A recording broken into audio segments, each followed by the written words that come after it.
Hello, this is Julia C. And today is December the today's date is December the 22nd, 2018, and it's now 3:30 p.m. in Atlanta, Georgia. And my session today is gonna be what or who would you like to be in the next life? What I mean by that, reincarnation, or some people call it born again, Christians. Um, what else? Yeah, and all that good stuff. Reincarnation and born again. We're gonna stick with that right now. All right. Who or what or who would you like to be in your next life? All right. I found a profile here, and it's a rebirth vision and a rebirth vision, and this is what they have to say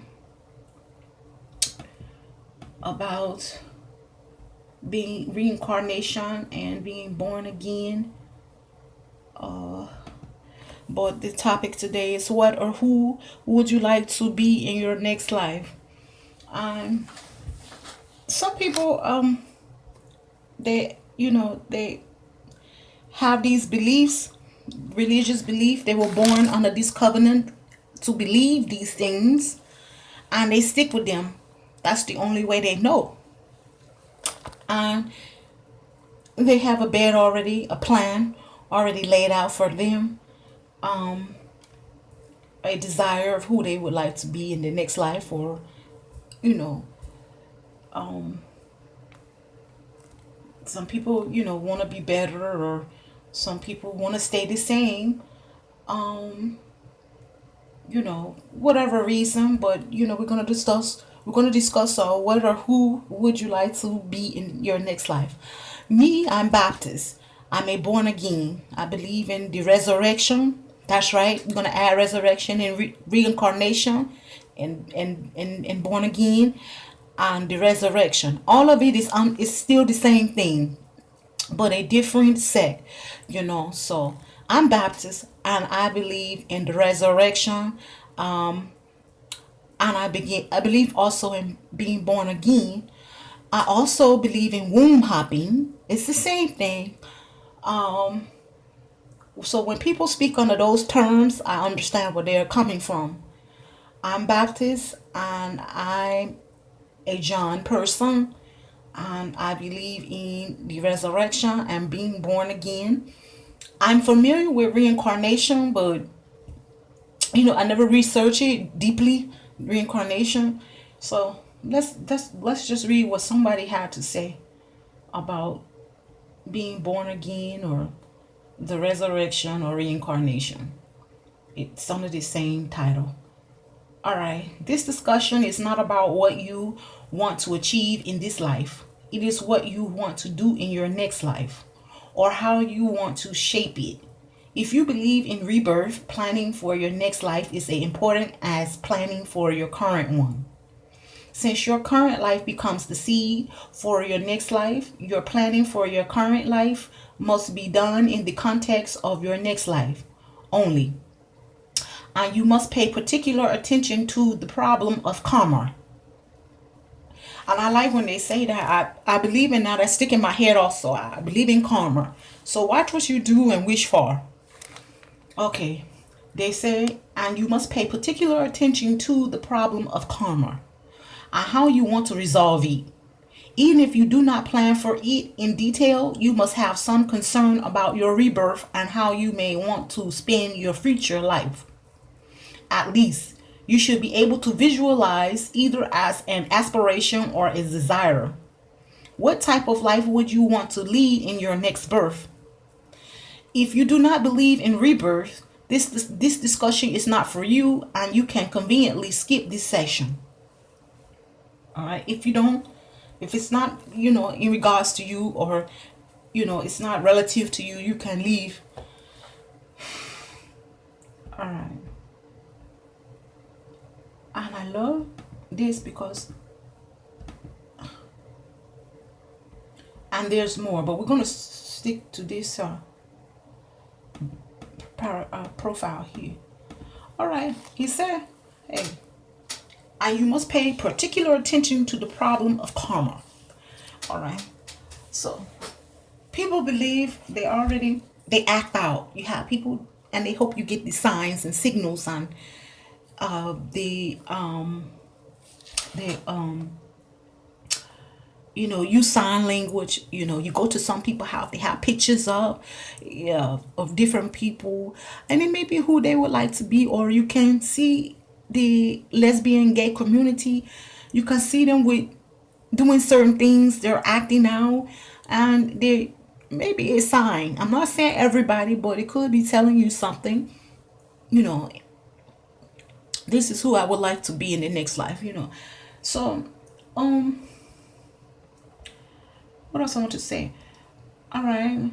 Now, I've heard people, they don't say directly, hey, I want to be this person, but they brag on a certain sect or a certain religion or certain territory or country or what have you, and they admire that country. Hey, on so many words, they want to go there. That's where they want to leap. That's where they want to come and be born again. So anyway, what I want to discuss here is be careful how you. Some people are careful how they live in this life, because this time go by fast, and this life is a test, to how you live. And some people honestly believe. I've had people that believe in suffering, and they will come out on the second go round, and they have the best life before they know it. It's some people call it trading places, but it's all related to reincarnation, being born again, and the resurrection. People believe when they breath leave this body, hey, it goes into another womb. Things like that. I read in the Bible, it said in the King James Version, it said, hey, be glad to have trouble. Hey, I don't think they wrote it for nothing. Be glad to have trouble in this life here,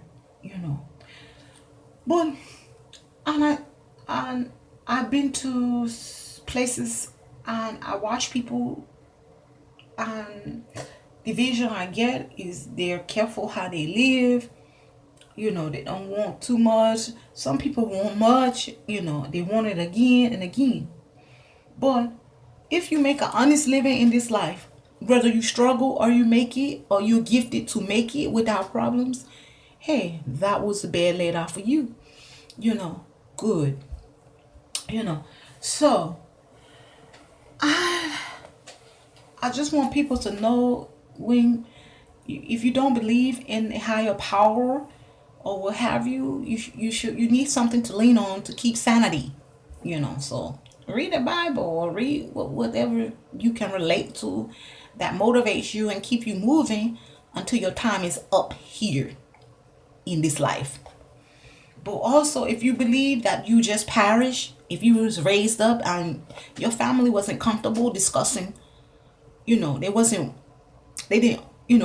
feeling religion, then you can establish one now. You're on your own, or you can go in your own little closet whenever, and you can read and research. If you're an adult now, take time out for yourself.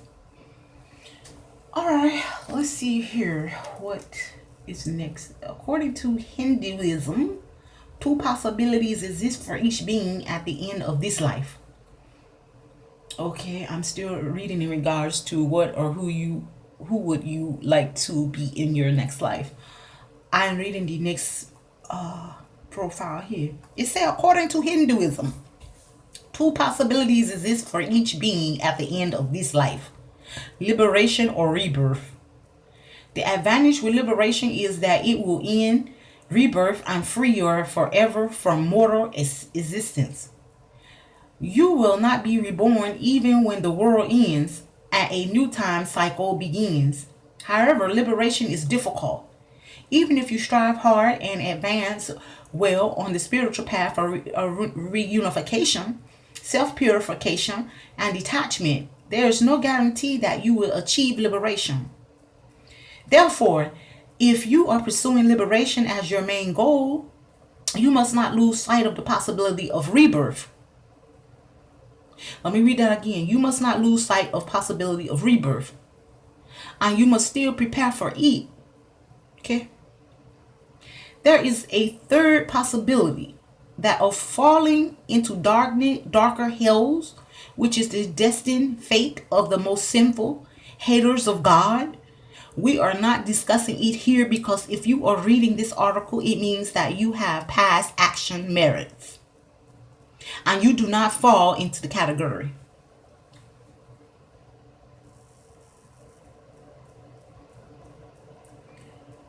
All right. It said, what part in you goes to the next world? According to the Vedas, your soul goes to the next world. At the time of death, it leaves the body from the heart region in your body through a aperture in the top of your head for the mid region, accompanied by the breath and senses organ, which are considered the aspects of heavenly deities. From the mid region, they return to their respective spheres, while the soul moves on along the path of either the immortals or the ancestors. According to its destiny as determined by its past actions, the soul remains immutable and pure even when it exists in the body.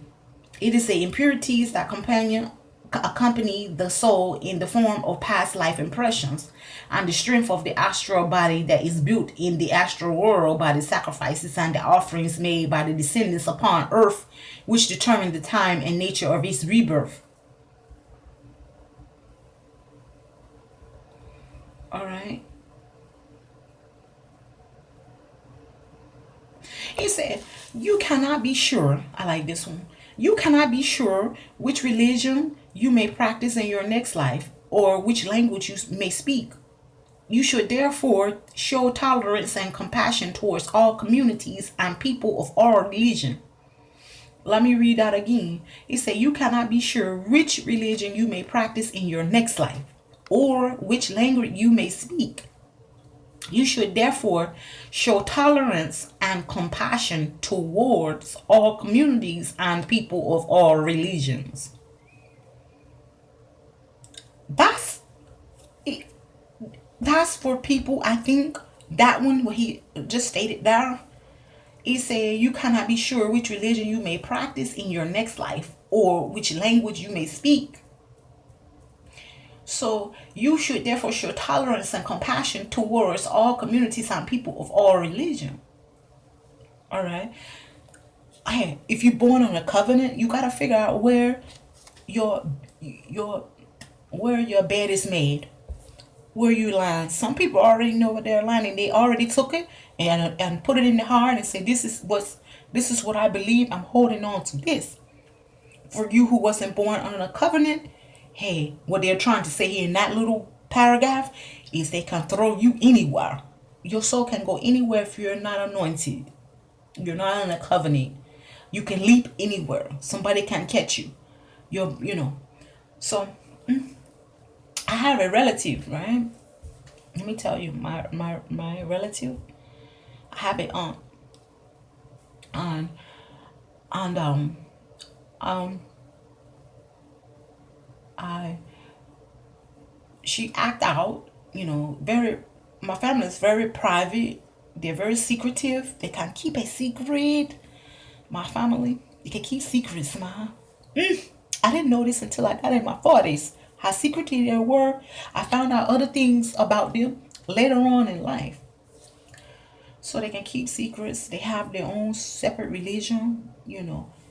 My uncle, my aunt, they believe they're going their separate way. They already, hey, say this is it. So what happened was I have an aunt, and she, I always see her. I was wondering why she put these pictures up of of Marilyn Monroe She had Elvis Presley. Then I looked inside her telephone. She told me to get something from her phone and some information out of her phone. She had this little white key in the phone, Caucasian key in the phone, in her wallpaper. Um, it didn't dawn on me until I looked inside her phone and I saw that on the wallpaper. And I know what they believe in. My relatives, I know what they believe in. They believe in born again and the resurrection. So to this day, she didn't tell me, directly. I read sign language well. I catch on quickly. So she was look like, we don't discuss our it. Everybody keep that to themselves. Who are we gonna be? But they are always monitoring you. They monitor me to see how I dress. Am I acting out images? Who I want to be in the next life. There's no sign. I wear funny hair. Everybody wear this. Everybody wear regular clothes. They have no clue who I am choosing, who that I admire, who I respect as far as religion go, the way they carry themselves. So, yeah, they just monitor, pay close attention to what you say, and they monitor you. But she act out. She was using sign language, the pictures on the wall, and things like that. Maybe she telling me, hey, this is what I'm choosing. I want to come back as Caucasian. I'm not saying that's what she's saying, but she's acting out. She did something unusual and strange behavior. So you can, okay.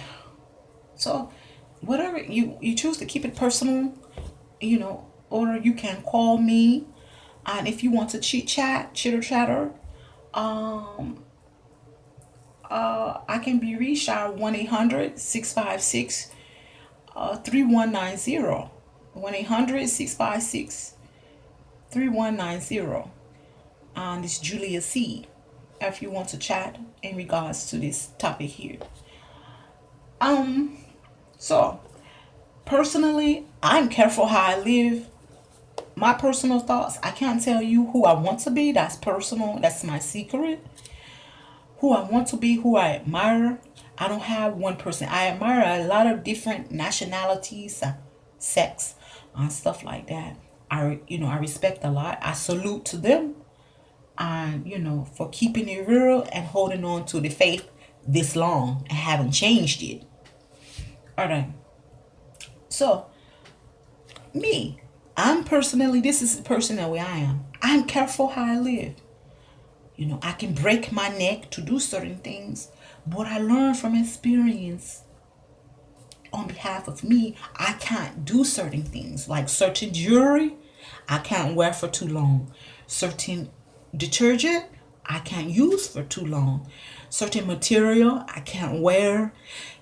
A lot of things are not for you in this life. It's not cut out for you. We have something else plan for you.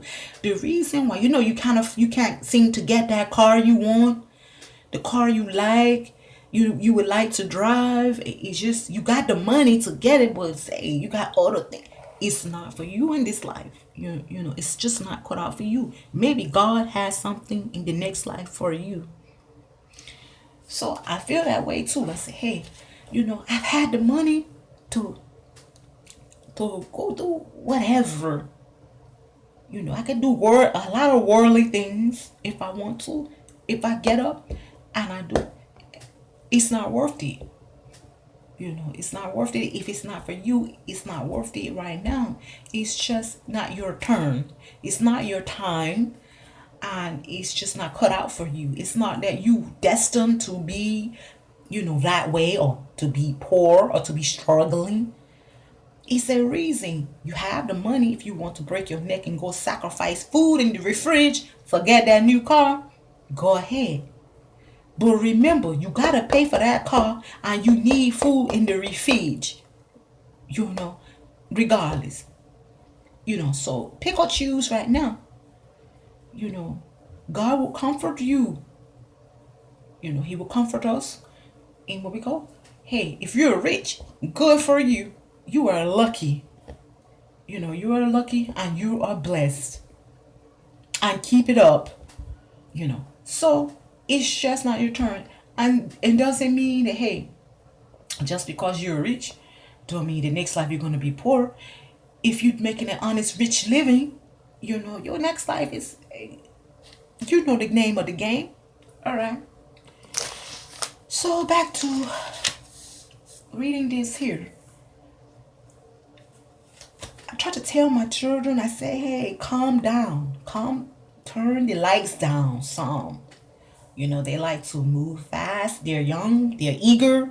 Right now, they want it. They got to have it. They're feeling themselves. They're feeling themselves. So, hold on. Let me see what else is here. Does. Okay, I like this one. Excessive desires and passions, anger and hatred, pride, envy, and deceit are some of the worst destroyers of happiness. And the chances of good rebirth and of a good rebirth, avoid them by cultivating virtues such as love, compassion, honesty, contentment, devotion, detachment, and nonviolence. Let me read this one again. Excessive desires and passions, anger and hatred, pride, envy, and deceit are some of the worst destroyers of happiness and the chances of a good rebirth. Avoid them by cultivating virtues such as love, compassion, honesty, contentment, devotion, detachment, and nonviolence. All right, I see a lot of things. I'm feeling you. Eye-catching things. I wish. I said, God, and my life is not perfect. And I say, God, why is this happening to me? Why did this happen to me? I suffer, began to have trouble in your life. Some of us, it's a test, we're failing it. And when we leave here, it must be better. It gotta be better. It's something. I say, hey, they didn't write that book for the King James Version. Oh my God, it's so popular. It's popular than any book in the United States of America, especially. The translations and stuff like that. It's not put here just because someone put a book down. The book is going around like steak. I mean, it's so popular, it's like steak. And you should pick it up and read it. Just like if you're curious, just read it.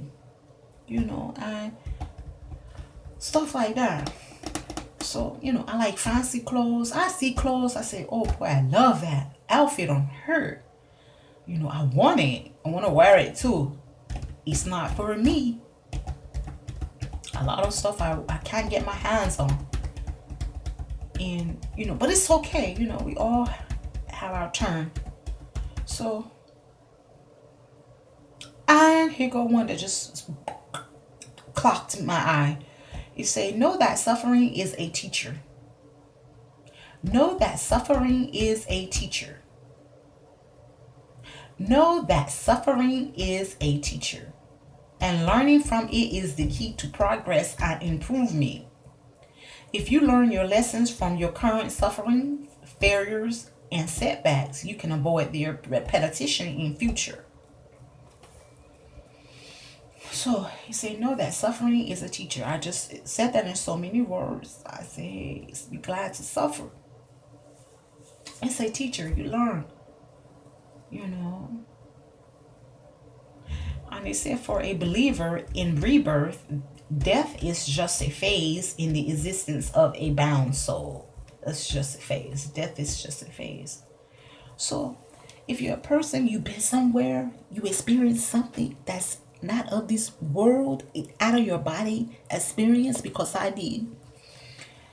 You experience something and they use you as a test tube baby, and you seeing what they can do, and they let you know that God is real, and they let you know that, hey, you are one of the chosen ones and you shall return We are showing you this. We are doing this to you in the lab to let you see that there are higher power and you are chosen to return a better person, or they have something for you, good for you. Okay. Um, and I look at one person that stands out to me, and I'm not really sure, but she's look like she's acting out. Her name is Ellen DeGeneres, and she's a lesbian, and she has a, I guess that's her wife. Let me research her real quick. But Ellen, a very clever lesbian. Let me see, Ellen. I just want to speak on behalf of her. What I notice about her in her actions, and what now.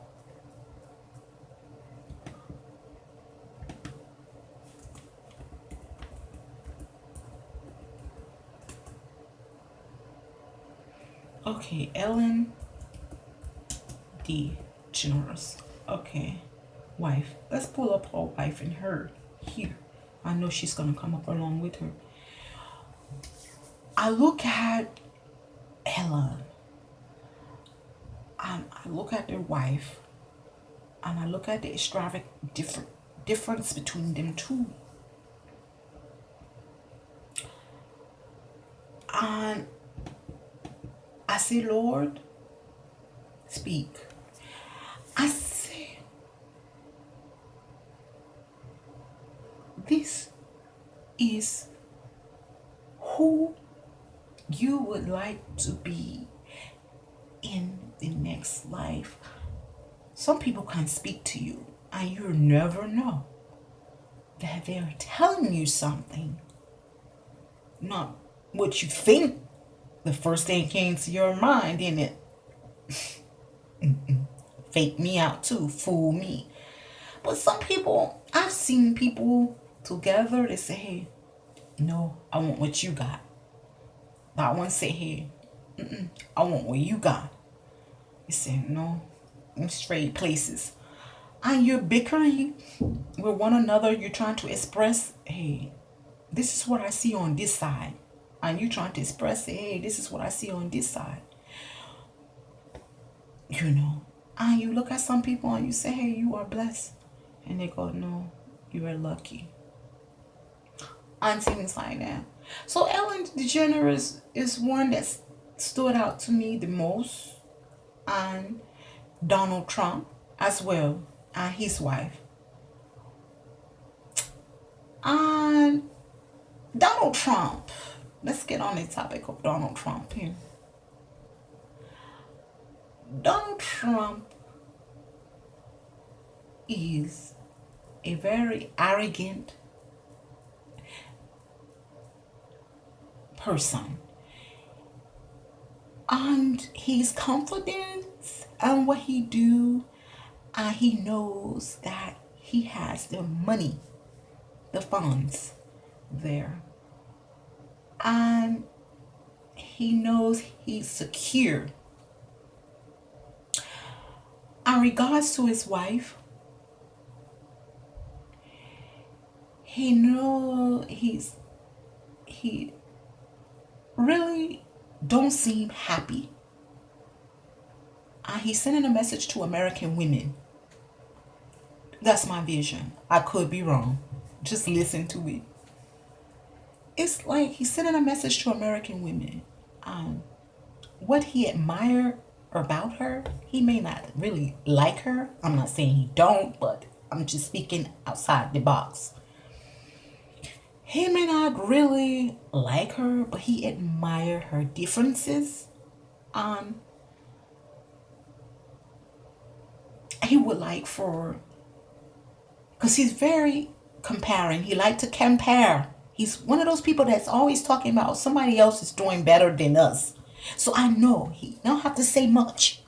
He just said that, and I knew what type of guy he was. He compares people and things to one another. And he wants the best for America, of course.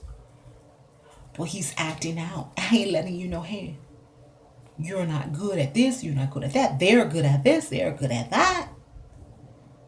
You know. In so many words, hey, that's what it looks like he's saying to me. Because he compares a lot. He's one of those guys that just, comparing. And he really is mentally poor, because I notice people of poverty, they do a lot of comparing. So Donald Trump really knows what being poor is about, because people that's really rich, they never had time to sit back and think about who's better than who, or comparing people from others to others. So he's really poor, and he knows that he's unattractive. I don't want to get off the subject of what or who would you like to be in the next life, but this guy knows that he's not much here in this life. He knows that he's not liked by many, for whatever reasons. Maybe because he's just too rich, maybe he's just too arrogant, and he's not attractive, and he's arrogant, and he shouldn't be. The guy is saying that, hey, using the wife too, he's saying, hey, America needs to catch up with these people. And who knows what he's saying behind in the back of his mind. I don't want to be you.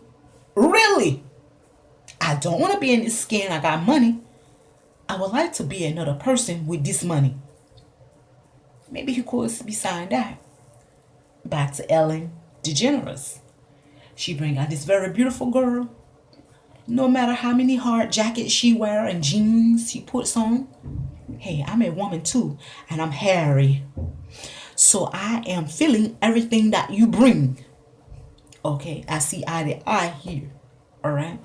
So what I'm trying to say is, maybe, I'm not going to say it is, but maybe these people are trying to say they are wanting to trade places. They don't like it. So anyway, but be careful what you ask for. Just say, hey, whatever you got laid out for me, dear God, I want a better life. I don't wanna be, hey, I want something better for myself. God already knows what you need and want. The angels already have made it for you. If they haven't, they're on their way, for the chosen ones. And they haven't finished rounding up people yet, just of yet. But the souls yet, rounding them up. So I'm happy. I'm not 100%, happy every day. I wake up sometimes not feeling it, sometimes I just don't feel good. I don't, sometimes I'm just not feeling good. Even when I'm paid, I get paid, I still don't feel good. Sometimes I'm just not feeling good. So what I'm trying to say is, Ellen DeGeneres and Donald Trump is a puzzling case that I wanted to just, I just wanted to bring that up and stuff like that. So I gotta go, and it is now what time is it, people? It is now 4 p.m. in Atlanta, Georgia. It is December the 22nd, 2018. And I'll be back later on with another session.